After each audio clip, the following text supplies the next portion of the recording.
al-kafirun.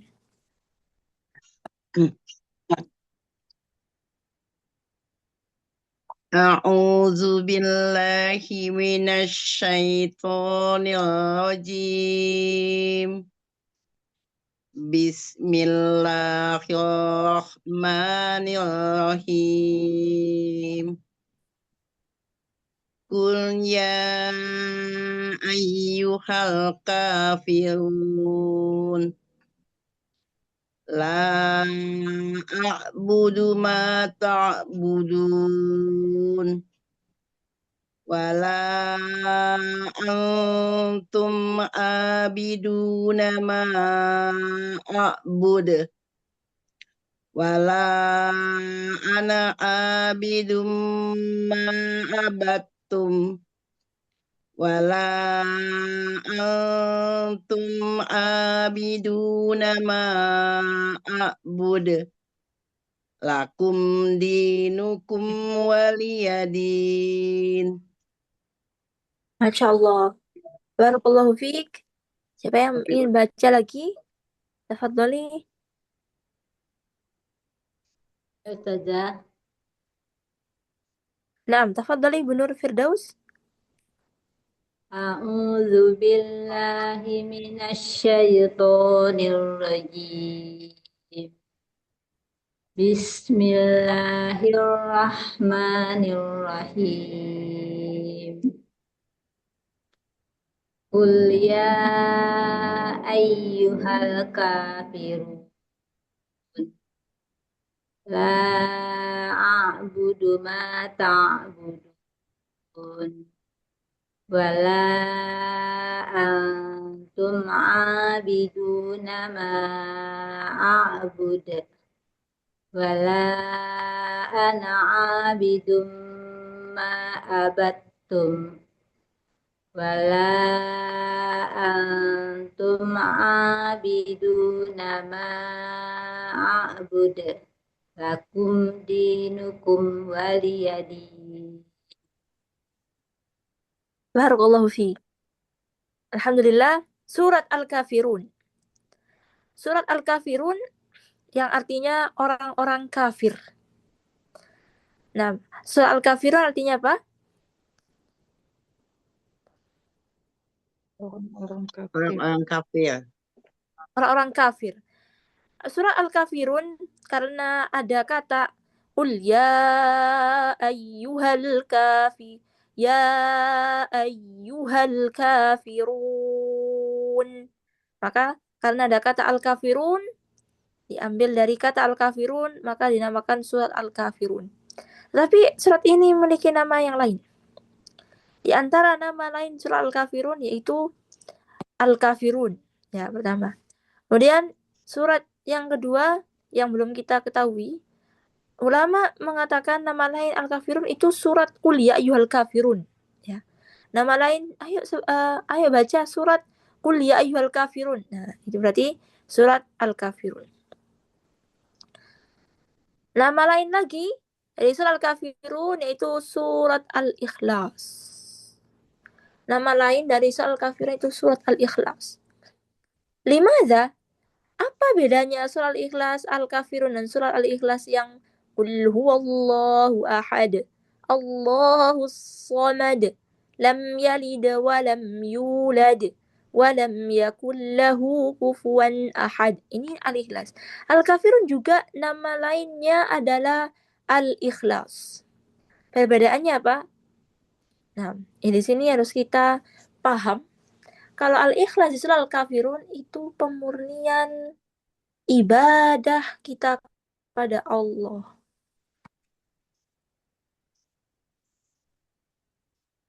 Pemurnian ibadah kita kepada Allah Subhanahu wa taala. Dari kata al-ikhlas yang kemarin sudah kita singgung dari kata akhlasa yukhlisu yang artinya pemurnian. Jadi al-ikhlas al-kafirun yaitu pemurnian ibadah kita. Kita beribadah murni. Kita memantapkan ibadah tauhid kita murni hanya untuk Allah. Adapun surat Al-Ikhlas yang Qul huwallahu ahad itu pemurnian sifat Allah. Ya. Jadi Al-Ikhlas yang di surat Al-Ikhlas, Qul huwallahu ahad adalah pemurnian sifat Allah Subhanahu wa taala. Murni membahas tentang sifat Allah. Tapi kalau Al-Kafirun murni kita nisbatkan ibadah kita semua kepada Allah. Jelas ya, Ibu? Nah, apa bedanya? Silakan dijawab di sini, apa bedanya? Al-ikhlasnya Al-Kafirun, ikhlas Qul huwallahu ahad.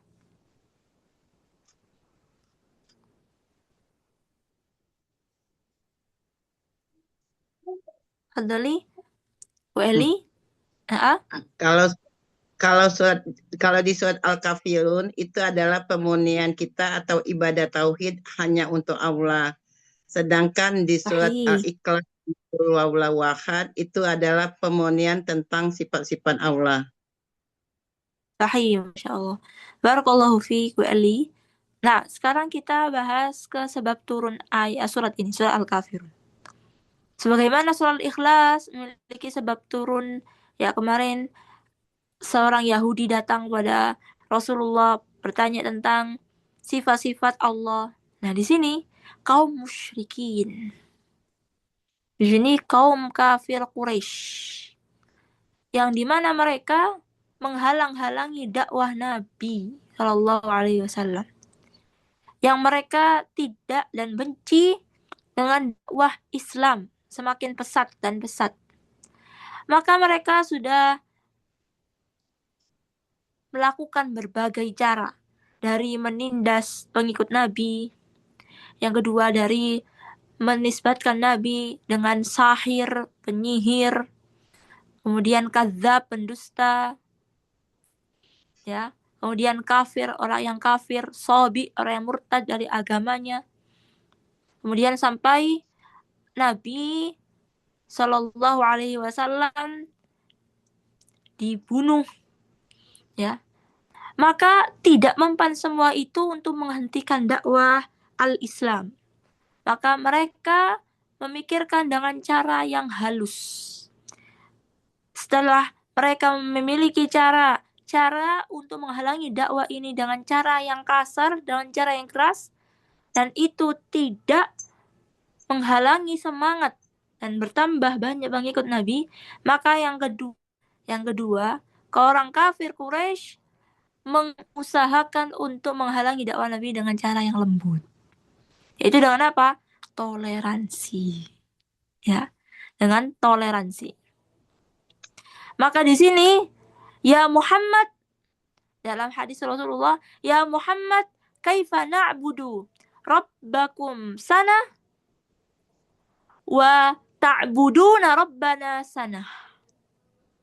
Muhammad, bagaimana kalau kita punya ide, kita tidak usahlah bertengkar, ya berselisih, kita musuh-musuhan, ya udah kita damai aja.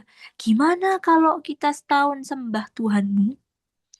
Ya, setahun kita sembah Tuhanmu, nanti tahun besok kamu nyembah Tuhan kami. Kami dan kamu sama-sama nyembah Tuhan kami, berhala kami.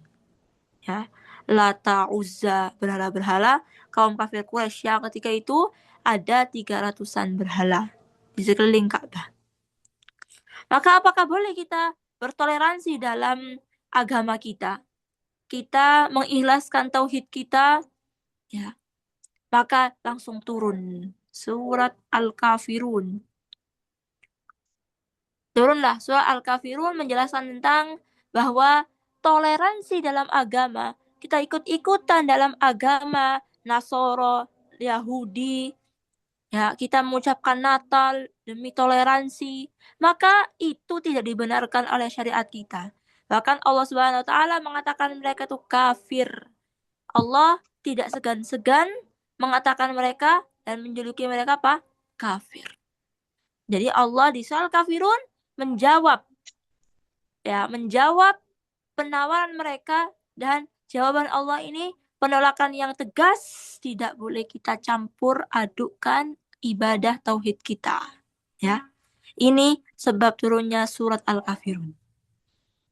Apa sebab turunnya? Sababun nuzul Apa sababun nuzul soal kafirun?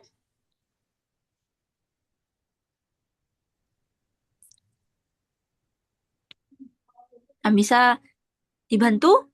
Apa sebab turunnya soal kafirun?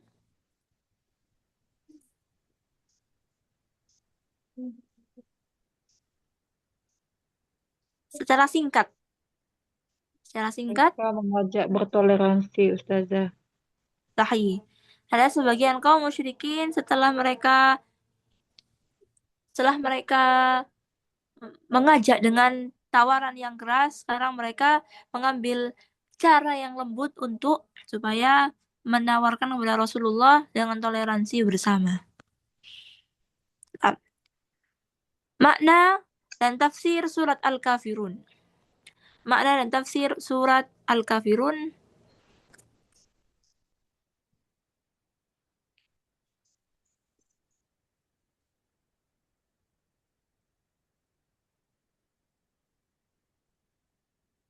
Qul ya ayyuhal kafirun. Qul ya ayyuhal kafirun. Katakanlah Muhammad, ya katakanlah wahai Rasul, al-kafirun lilladzina kafaru billah, kepada orang-orang yang kufur kepada Allah dan Rasulnya.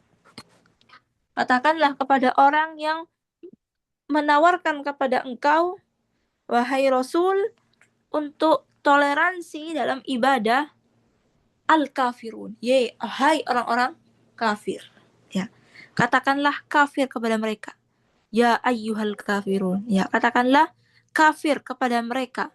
Karena mereka telah mencampur adukkan ibadah antara tauhid dan antara syirik. Jangan, wahai Rasul, engkau segan-segan, jangan engkau malu-malu mengatakan mereka kafir. Ya. Jadi ini penolakan tegas barang siapa yang mencampur adukkan tauhid dengan syirik, maka Allah sebut dia kafir. Jadi jangan kita mempermudah untuk mencampuri agama ini dengan berbagai kesyirikan. Jadi intinya di sini ya, Rasulullah Shallallahu Alaihi Wasallam menisbatkan kepada orang yang mencampur adukkan tauhid dan syirik adalah kafir. Padahal ibu-ibu, apakah boleh kita dalam dakwah mengatakan wah Yahudi, hei orang kafir, hai orang Nasrani, hai orang Yahudi, apakah boleh?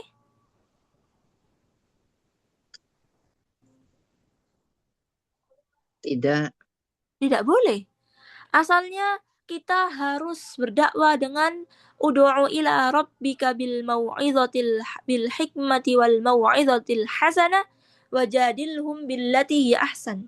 Asal kita berdakwah itu harus dengan hikmah, dengan lemah lembut, ya, dengan ajakan dan panggilan yang mengenakkan sehingga dia mau masuk Islam.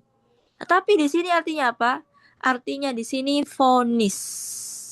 Ya, vonis dan hukuman bagi orang yang mempercampurkan tauhid dan syirik, yang mempermainkan agama Islam dengan kesyirikan, yang mempermudah agama ini dengan memasukkan ya berbagai bentuk kesyirikan. Ya, ini bukan kita boleh dakwah dengan manggil-manggil, kafir, Yahudi. Lah, ini maksudnya apa? Vonis dan hukuman dari Allah Subhanahu wa taala untuk orang yang berani mempercampur adukkan antara Islam dan kafir. Paham? Ya. Qul ya ayyuhal kafirun. Maka surat ini dinamakan suratul Baro'ah. Maka surat ini dengan ya ayyuhal kafirun, kayak orang kafir, disebut suratul Baro'ah. Apa dari Baro'ah? Penegasan, berlepas diri dari syirik. Ya, berlepas diri dari syirik. Itu artinya al-Baro'ah. Nama lain dari surat Al-Kafirun yang lain adalah suratul Baro'ah. Surat di mana kita berlepas diri dari kaum musyrikin, dari perbuatan mereka, dari ibadah mereka. Ya. Anak ulangi, dari kul ya ayyuhal kafirun di sini, kata kafir di sini adalah status. Ya, status vonis mereka adalah orang kafir. Bukan artinya hinaan. Karena Nabi dalam dakwah tidak pernah memanggil Abu Jahal ya kafir. Tidak pernah memanggil Abu Lahab ya kafir. Tidak pernah memanggil Abu Sofyan ya kafir. Ya. Jadi penyebutan kafir pada ayat ini khusus untuk bagi siapa yang menyembah berhala dan menolak tauhid. Ya. Jadi harus kita bedakan antara status dan antara kita berkomunikasi dalam berdakwah, ya, dalam berdakwah. Contohnya di sini, ya, contohnya di sini Allah Subhanahu Wa Taala tegas. Kita baca di surat Al-Maidah, di ayat ke-6.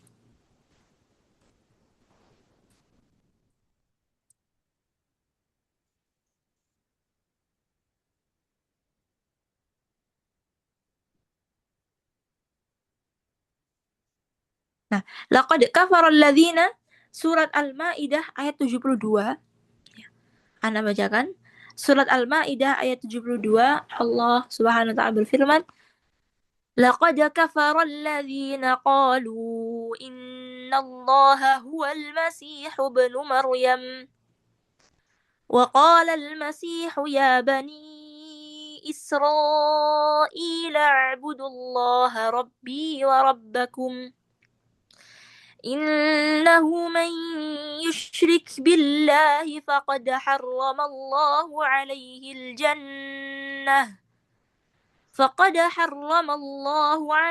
الجنة ومأواه النار وما للظالمين من أنصار. Allah Subhanahu wa taala tegas menganggap mereka, memfonis mereka, memberikan status kepada mereka kafir. Laqad kafar, ya. Laqad kafar, sungguh telah kafir. Sungguh telah kafir. Siapa?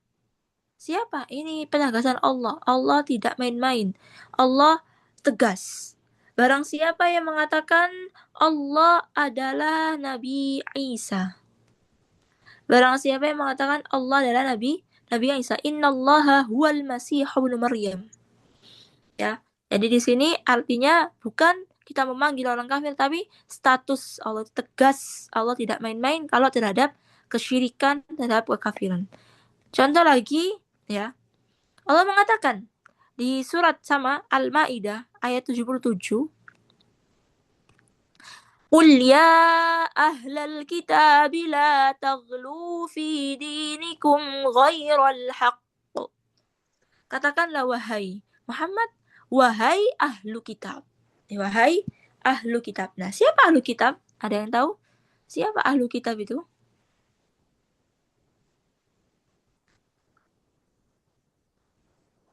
Siapa yang diberi kitab? Siapa ahlu kitab?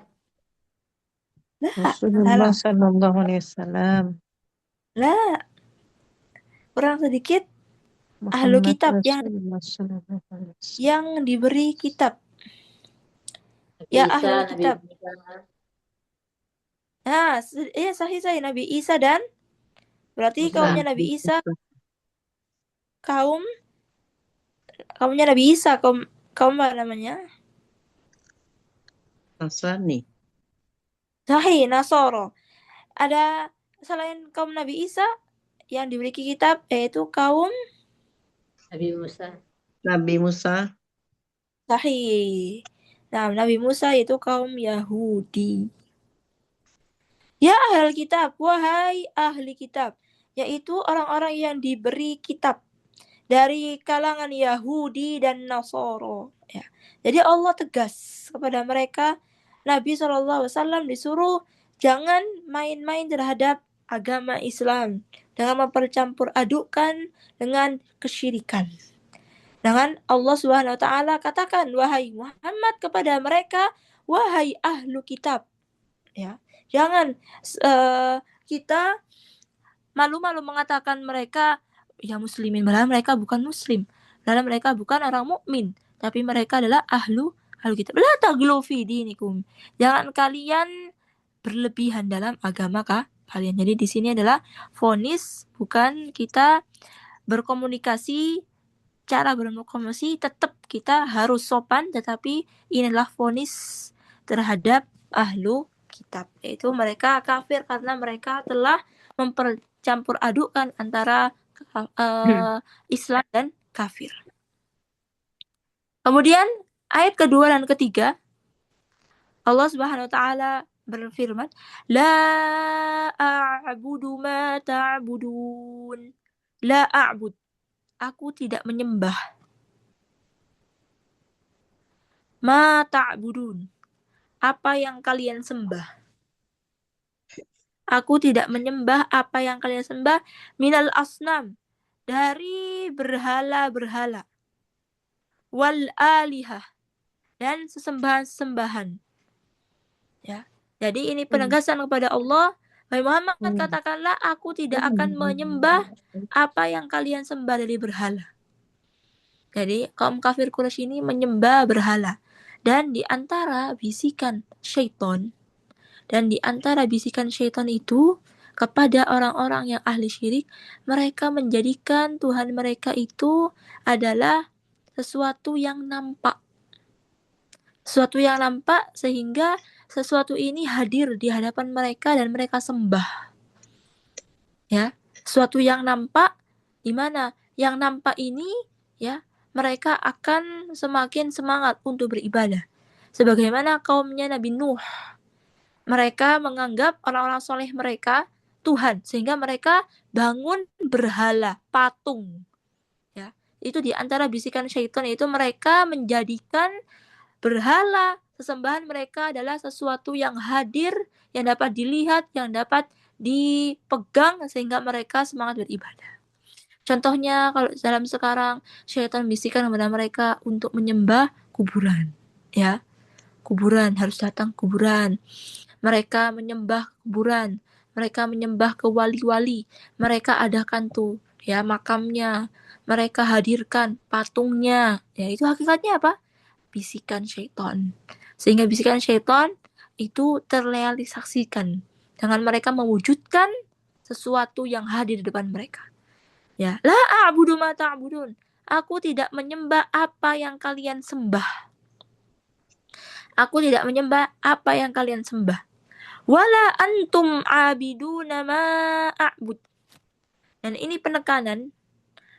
penekanan bahwa Rasulullah Shallallahu Alaihi Wasallam tidak akan menyembah sekarang dan tahun besok juga, dan waktu yang akan datang selamanya. Maka di sini diulang-ulang, ya kan? Diulang-ulang. Wala antum, dan begitu juga kalian. Wala antum. Wala antum abidun, dan kalian juga tidak menyembah ma'abud, apa yang aku sembah. Apa yang aku sembah? Apa yang Nabi Muhammad sembah? Itu Allah, Rabbul Alamin. Allah, Rabb Alamin. Al-mustahiq wahdahu lil ibadah. Yang dimana Allah SWT zat yang berhak kita sembah. Ya, karena Allah lah yang satu-satunya memberi makan kita. Dialah Allah SWT yang satu-satunya memberikan minum kepada kita, berikan kita organ tubuh yang begitu sempurna. Allah lah satu-satunya memberikan rezeki kepada kita. Makanya Allah SWT yang berhak kita ibadahi, yang berhak kita murnikan dalam ibadah untuk Allah, dalam tawakal kita, dalam berharap kita, dalam sujud kita, dalam rukuk kita, dalam doa kita, semua kita tujukan murnikan ibadah kepada Allah SWT. Wala antum, ya, kalian juga, wahai kaum musyrikin, tidak akan menyembah. Wala ana abidum ma abadtum. Wala ana abidum ma abadtum. Wala ana, dan tidaklah aku menyembah apa yang kalian sembah. Nah, di sini penekanan lagi,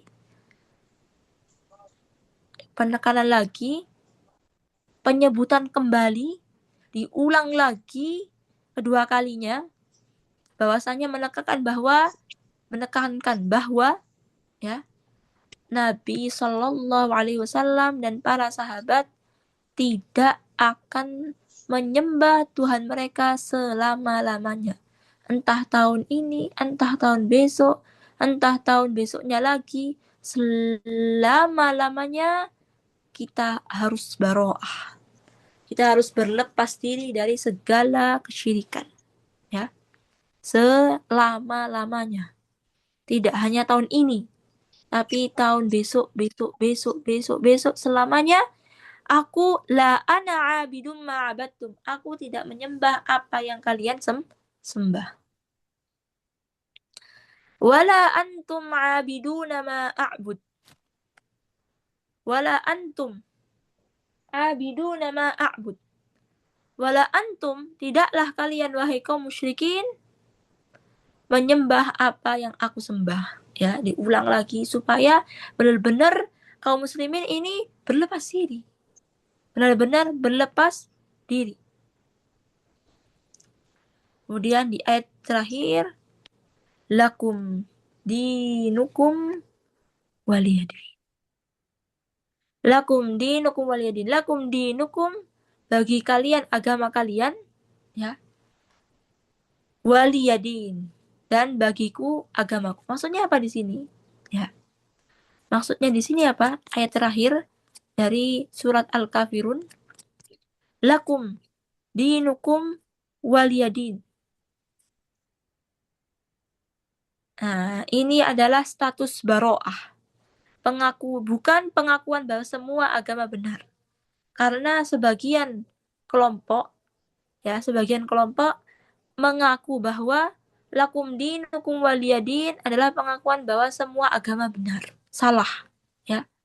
Salah bahwa barang siapa yang menjadikan ayat terakhir dari surah Al-Kafirun itu adalah semua agama benar.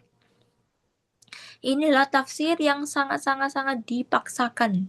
Kalau kita menganggap dengan ayat lakum dinukum waliyadin, agama kalian ya agama kalian, agamaku ya agamaku. Oh, berarti artinya semua agama benar. Karena seluruh agama mengajarkan kepada kebaikan. Seluruh agama mengajarkan kepada ketaatan. Seluruh agama mengajarkan kepada, ya, tidak boleh maksiat, harus berkata baik, tidak boleh berkata kotor. Maka semua agama benar. Dalilnya apa? Soal kafirun. Lakum dinukum waladin. Salah. Ya, salah. Bahkan ayat ini adalah ancaman. Bahkan ayat ini adalah ancaman bagi kaum musyrikin. Ya, ayat ini adalah ancaman bagi kaum musyrikin bahwa kaum muslimin beribadah dengan tata cara sendiri. Kalian silahkan beribadah di tempat ibadah kalian dengan tata cara ibadah kalian. Kami tidak melarang. Nah, itu baru arti toleransi. Ya, itu baru arti toleransi. Kita membiarkan agama lain beribadah dengan tata cara ibadahnya. Ya, kita biarkan orang Nasoro beribadah di dalam gerejanya dengan tata cara ibadah sendiri. Bukan arti toleransi kita ikut ke gereja. Bukan arti toleransi kita ikut mengucapkan selamat hari Natal. Bukan arti toleransi kita membenarkan mereka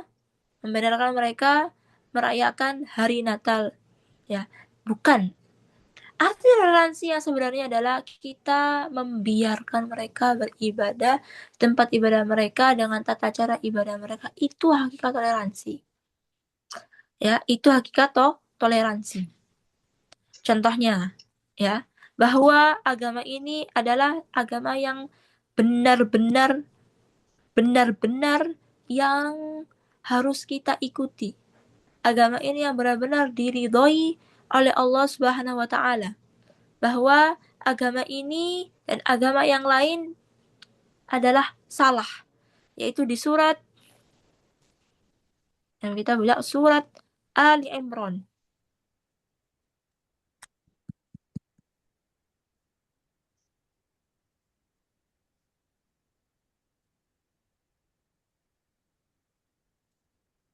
Nah, di sini surat Ali Imran ayat 19. Surat Ali Imran ayat Fadoli, Pak Desi dibaca. Surat Ali Imran ayat 19. A'udzu billahi minasyaitonir rajim. Inna ad-dina 'indallahi Islam. Wa makhtalafa alladhina utul kitaba illa min ba'di ma ja'ahumul ilmu bainahum. Baghyam bainahum. Baghyam bainahum. Dari mana Ustazah? Dari illa min ba'di. Illa min ba'di ma ja'ahumul ilmu baghyan bainahum. Wa man yakfur bi ayatillahi fa innallaha sari'ul hisab. Masya Allah, barakallahu fiik, Mbak Desi. Inna din indallahi Islam. Sungguhnya agama yang diridhoi oleh Allah Subhanahu wa taala hanya Islam, ya. Inna din, sungguhnya agama di sisi Allah yang Allah ridhoi hanya Islam. Berarti agama Nasara, agama Yahudi, agama Konghucu, agama yang lain-lain adalah agama yang salah. Jadi salah tafsiran bagi orang yang menafsirkan dengan dipaksa-paksa bahwa seluruh agama adalah benar dengan lakum dinukum waliyadin. Ini buktinya. Apa tafsiran kalian? Surah Ali Imran ayat 19. Inna din indallah Islam. Sesungguhnya agama di sisi Allah hanyalah Islam. Hanyalah Islam. Ya.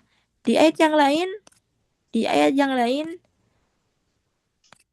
Allah Subhanahu wa taala berfirman sama di surat Ali Imran ayat 85.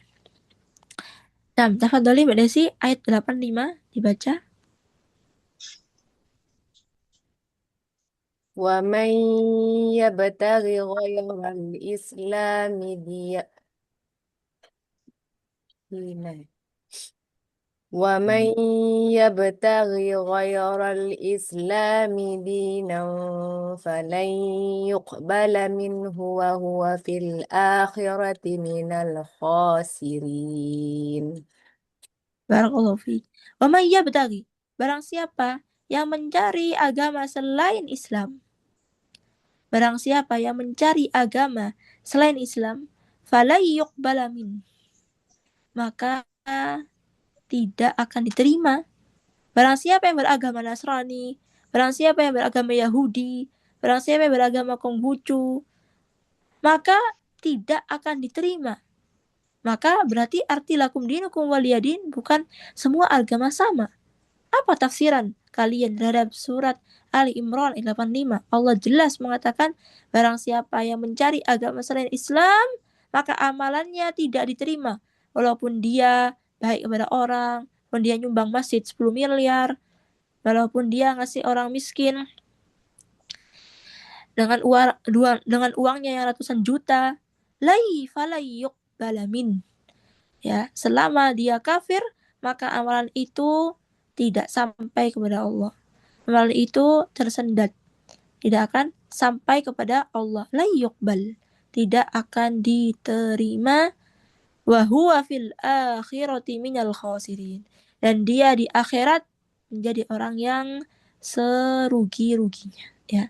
Bayangkan orang kafir, ya, orang yang mempercampur aduk antara agama Islam dengan syirik, maka Allah katakan di sini dia di akhirat menjadi orang yang sangat sangat sangat rugi. Bayangkan kalau kita di oven, ya, hanya ditutup selama 1 jam, maka apakah enak? Nah, tidak enak, ya. Kita di oven ditutup, maka kita akan hilangkan nafas, mungkin kita akan meninggal. Itu belum dinyalakan apinya. Jika apinya dinyalakan yang paling dingin, ya, apinya yang dinyalakan yang paling dingin, maka itu sudah membuat kita panas, kulit kita terbakar. Bagaimana dengan api neraka? Ya, bagaimana dengan api neraka yang panasnya 700 kali lipat daripada api dunia? Ya, maka hendaknya kita renungi. Ghairul Islami dinan falan yuqbal. Nah, jadi kita harus merenungi bagaimana siksaan yang berat, siksaan yang pedih, siksaan yang sangat-sangat membakar terhadap orang kafir. Ya, terhadap orang kafir yang mereka akan ditutup, akan dibelenggu, tidak akan keluar selama-lamanya. Ya, selama-lamanya mereka tidak akan keluar di dalam neraka. Akan Allah tutup seperti oven, seperti presto, ya, di mana Allah Subhanahu wa taala tidak akan buka sampai tulang mereka hancur, sampai api itu terkumpul, ya, terkumpul di dalam presto tersebut. Bagaimana siksaan yang pedih Allah syadidul iqab bagi orang kafir, ya, bagi orang kafir. Maka lakum dinukum waliyadin. Bagi kalian agama kalian, silahkan kalian beribadah, waliyadin, dan bagiku agamaku. Ya, bagiku agamaku. Penerapan tadabbur dari surat Al-Kafirun. Tadabbur dari surat Al-Kafirun, ya. Qul ya ayyuhal kafirun. Bacalah surat Al-Kafirun. Bacalah surat Al-Kafirun pada rakaat pertama dan surat Al-Ikhlas pada rakaat kedua di dalam sholat sunnah qabliyah subuh dan maghrib. Ya, di antara sunnah Nabi Shallallahu Alaihi Wasallam, di antara sunnah Nabi Shallallahu Alaihi Wasallam, kita membaca surat Al-Kafirun di ayat di rakaat pertama qabliyah subuh dan rakaat kedua, ya, membaca surat pertama ayat pertama rakaat pertama Al-Kafirun, rakaat kedua surat Al-Ikhlas, ya, di salat apa? Qabliyah subuh. Begitu juga salat maghrib. Di rakaat pertama, ya, qabliyah maghrib, jadi sebelum maghrib. Sebelum maghrib kita membaca rakaat pertama surat Al-Kafirun dan rakaat kedua surat Al-Ikhlas. Nah, surat Al-Ikhlas. Nah, coba diulang. Nah, coba diulang bacaan apa yang harus kita baca di qabliyah subuh dan qabliyah maghrib. Tafadhali. Kita membaca di rakaat pertama surat Al-Kafirun, kemudian di rakaat yang kedua Ikhlas. Sahih, barakallahu fiik. Nah, surat pertama Al-Kafirun dan surat kedua Al-Ikhlas. Ana izin sebentar Mbak Desi ke kamar mandi. Baik, Ustazah.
Di antara pengamalan surah Al-Kafirun, di mana di awal kita bangun, kita memperbarui tauhid kita.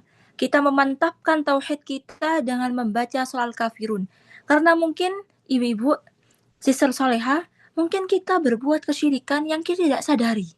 Ya, yang kita tidak sadari. Mungkin misalnya dalam acara-acara, ya, kemudian di sana ada pemandu yang mengatakan berdiri, kita berdoa, ya, berdoa kepada Tuhan masing-masing. Ya, berdoa kepada Tuhan masing-masing. Mari kita berdiri, kita berdoa kepada Tuhan Yesus. Akhirnya kita berdiri semua. Ya, tidak boleh. Tidak boleh. Ini adalah termasuk kesyirikan. Hendaknya kita tidak berdiri. Hendaknya kita duduk dan tidak mengikuti instruksi tersebut. Karena termasuk instruksi yang mengandung kesyirikan. Makanya di antara penting kita membaca surah Al-Kafirun di sholat qobliyah subuh, yaitu di antara fungsinya untuk tajdidut tauhid. Memperbarui tauhid kita. Supaya ketika kita melakukan kesyirikan yang kita tidak sadari, maka Allah akan perbarui tauhid kita. Allah akan kokohkan, seakan-akan tauhid kita semakin mantap. Yang awalnya kita syirik, maka Allah akan hapuskan dengan kita membaca surah Al-Kafirun. Maka jangan kita remehkan membaca surat Al-Kafirun, ya. Di qobliyah subuh, di rakaat pertama, kemudian rakaat kedua surah Al-Ikhlas. Supaya apa? Al-Ikhlas juga pemurnian sifat Allah Subhanahu wa taala.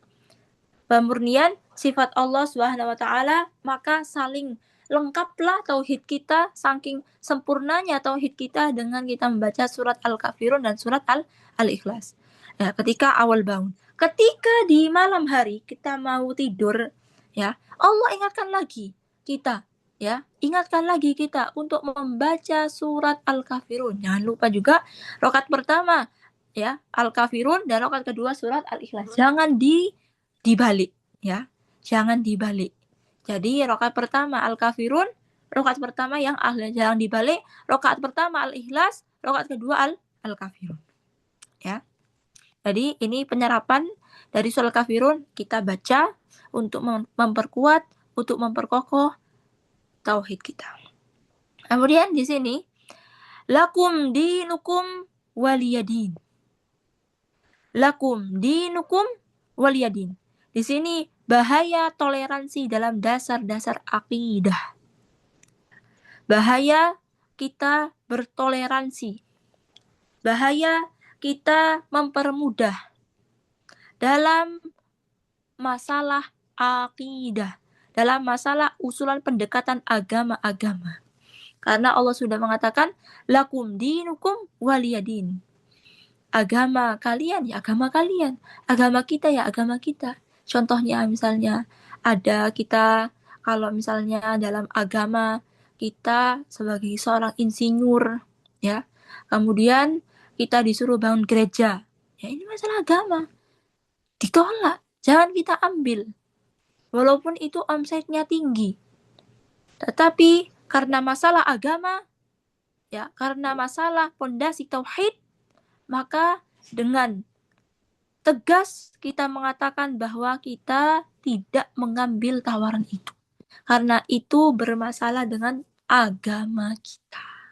Ya, dengan agama kita. Pokoknya seluruh yang berkaitan dengan tauhid, kita diajak ke gereja, ya, kita diajak untuk ke kuburan, untuk berdoa di sana, kita diajak untuk menyembelih hewan untuk Nyai Roro Kidul misalnya, ya, itu semua bentuk dari kesyirikan-kesyirikan yang sebagian masyarakat Indonesia masih belum tahu terhadap kesyirikan tersebut.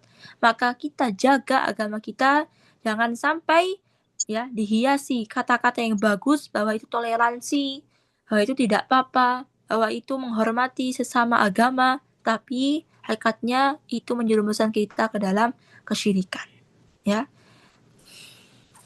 Ustazah boleh bertanya, Ustazah? Sahih, tafadhali. Ya.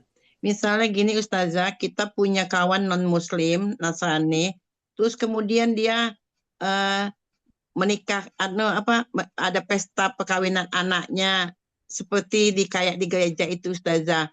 tapi kita dipisahkan antara muslim dengan non-muslim tempat duduknya. Itu apakah boleh kita pergi, Ustazah? Oh, jadi ada teman Nasrani Ya, ngundang ya ngundang ngundang perkawinan kita anaknya. di acara kawin. Ya, Ya, tapi dipisah. ya tapi satu gedung gitu, Ustazah. Seperti kayak gereja gitu, Ustazah. Tapi di gereja Ya seperti kayak di gereja gitu, Ustazah. atau Gedung di gitu. hotel. Bukan di hotel, Di hotel atau di gereja. kayak seperti gereja, tapi dia itu gedung kayak itu ibadah juga, Ustazah. Oh, tempat ibadah berarti. Iya, tempat ibadah. Hukumnya menghadiri pernikahan tersebut. Iya, undangan.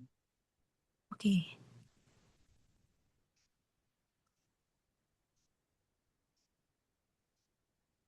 Nah, jadi di sini Bu Eli menanyakan kalau kita diundang ya acara, tapi acara ini diadakan di gereja, maka para ulama banyak yang mengatakan ini adalah perkara yang tidak boleh. Bahkan ada yang melarang dengan larangan yang haram menghadiri acara di dalam gereja. Karena di sana ada syiar-syiar agama mereka. Karena di sana ada ritual-ritual mereka.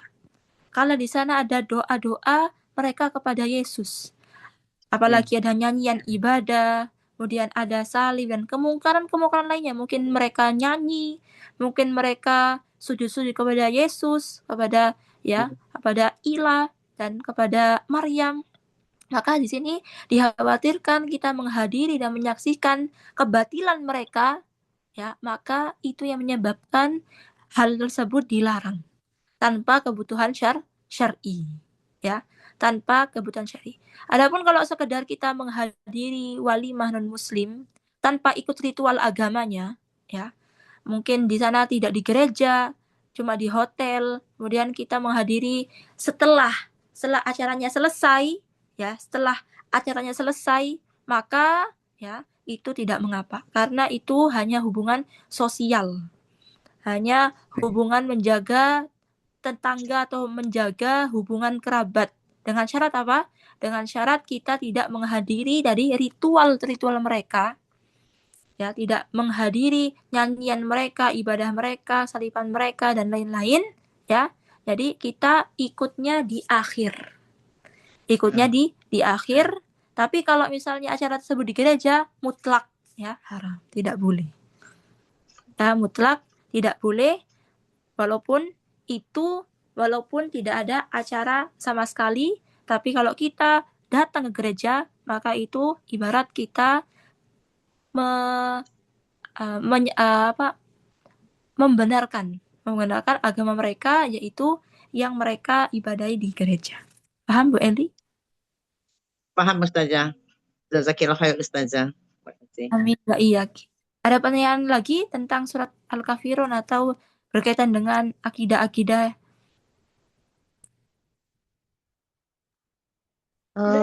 Saya boleh bertanya, Ustazah? Tafadhali. Ini soal makanan ya. Saya kan punya saudara non-muslim. Terus kita diundang ke rumahnya. Yang mungkin di rumahnya kadang masak ini ya, B2 ya. Terus kita dijamu makanan gitu. Gimana itu, Ustazah? Tapi makanannya sih yang disuguhkan ke kita sih makanan halal. Tapi gimana ya peralatannya itu kita nggak ini ya, Ustazah.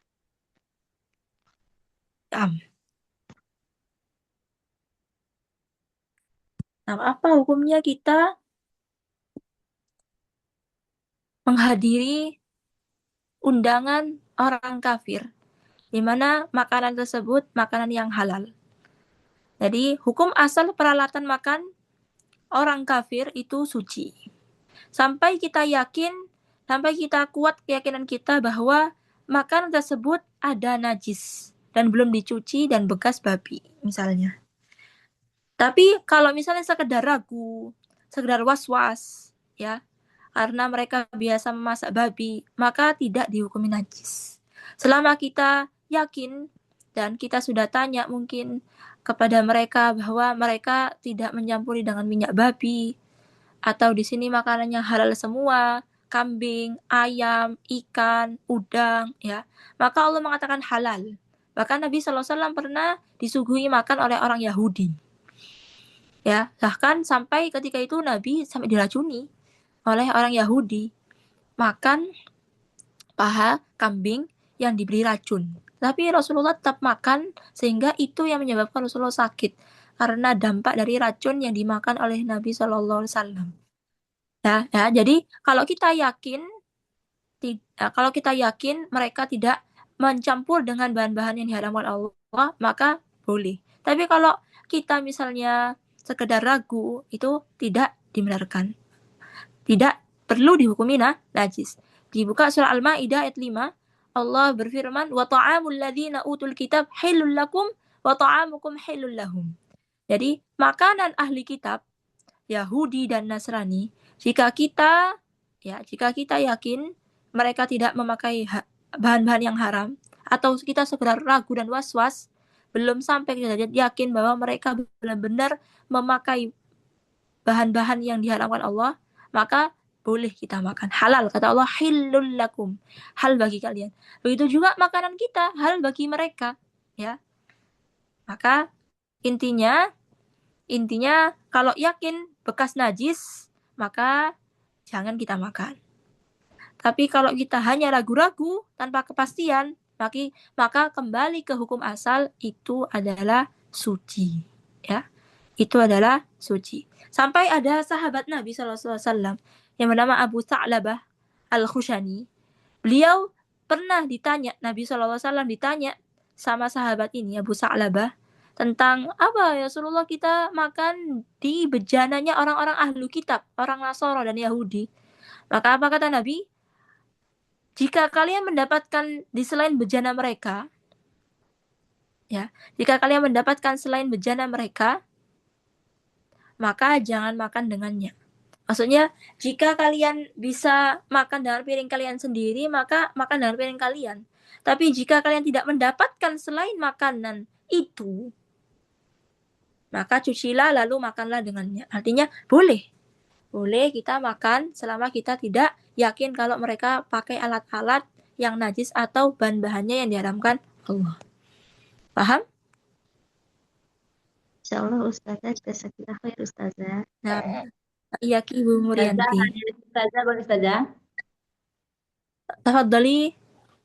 Ustazah, bolehkah kita masuk ke gereja tapi bukan untuk kegiatan agama, untuk kegiatan lain saja?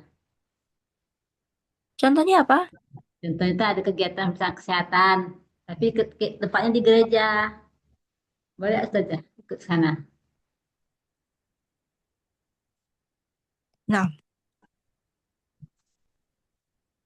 Barakallahu fiik, apakah boleh kita masuk ke gereja tapi kita tidak beribadah? Bukan ikut-ikutan ritual mereka. Tetapi mungkin ada kegiatan kesehatan dan sosial, ya. Maka para ulama di sini yakhtalifun, berbeda pendapat tentang apa hukum masuk ke gereja. Ya. Tapi pendapat yang lebih kuat boleh masuk ke gereja jika ada kebutuhan atau maslahat, selama tidak mengikuti ritual agama mereka. Ya, jadi boleh misalnya dalam rangka kesehatan, imunisasi, tanpa mereka mengadakan ritual-ritual agama. Sebagaimana Umar bin Khattab ketika menaklukkan kota Syam, Umar bin Khattab masuk ke gereja. Ya. Namun Umar bin Khattab di sana ketika itu tidak ada ritual sama sekali, hanya melihat ya bagaimana isi gereja tersebut.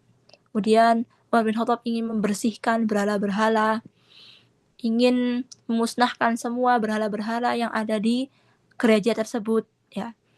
Tapi sebagian ulama salaf memakruhkan masuk gereja, ya. Sebagian ulama salaf makruh masuk gereja jika gerejanya itu ada patung dan gambar-gambar ibadah.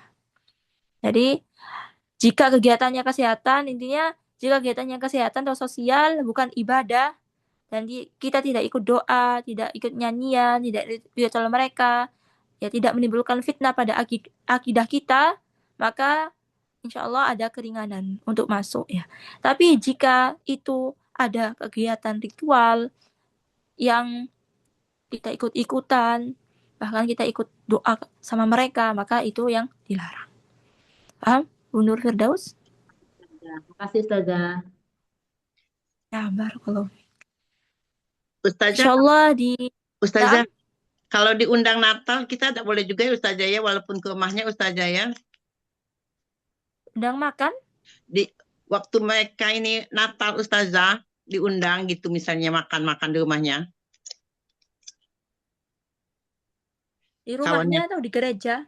Di rumah Ustazah diundang makan gitu Ustazah, tapi pada saat hari Natal gitu Ustazah. Natalnya Iya, tanggal jadi 25, kalau kita diundang tanggal 2 Ustazah. Iya.